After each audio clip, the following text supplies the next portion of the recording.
बे समाव नोंथांमोननिसिम रासियाया इउक्रेनखौ गाग्लोबनायनि मोनसे सोमोनांथाव खौरां।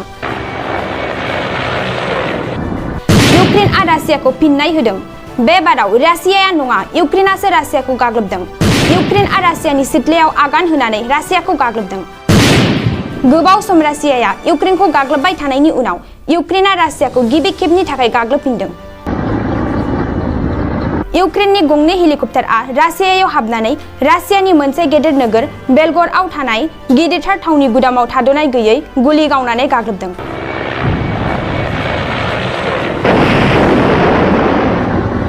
आरो बे गाग्लोबनायाव सानै सुबुङा गोबाब्रैनो जखम जायो। दावहा जाजेननायनिफ्राय इउक्रेनआ रासियायाव गिबि खेबनि थाखाय एयार स्ट्राइक खालामदों आरो बे खालामनायाव सानै सुबुङा गोब्राबैनो जखम जानाङो।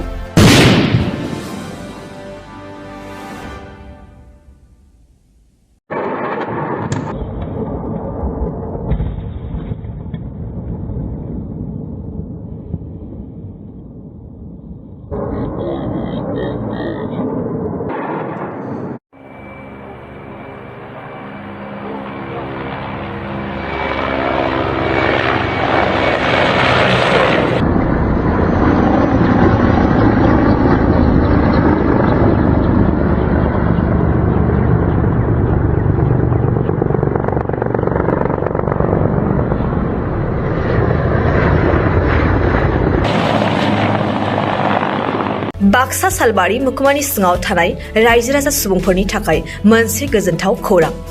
किरण एन्टारप्राइज, जेराव नोंथांमोना मोननो हागोन नोंथांनि फालांगि खालामनायाव गोनांथि जानाय टाटा य'दा ट्राक आरो ई-रिक्शा, लोगोसे नोंथांनि न' बां लुनायाव गोनांथि जानाय बाला, अन्थाइ, सिमेन्ट, इटा।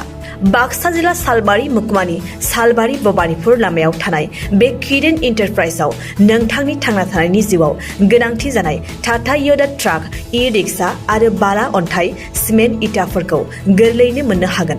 गोनांथि जानाय सुबुंफोरा 9101113708 आरो 9401079621 जानबुं अनजिमायाव खौरां लाहरनो हागोन।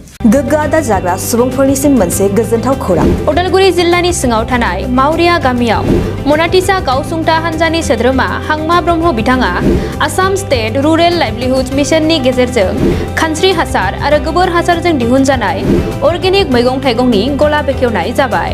गोग्गो मैगं थाइगं जाग्रा गोसो गुदुं बायग्रा सुबुंफोरा गाहायाव होनाय जानबुं नम्बराव जगाजग खालामनो हागोन। जानबुं नम्बरा जाबाय 8011748256। जानबुं नं 8011748256।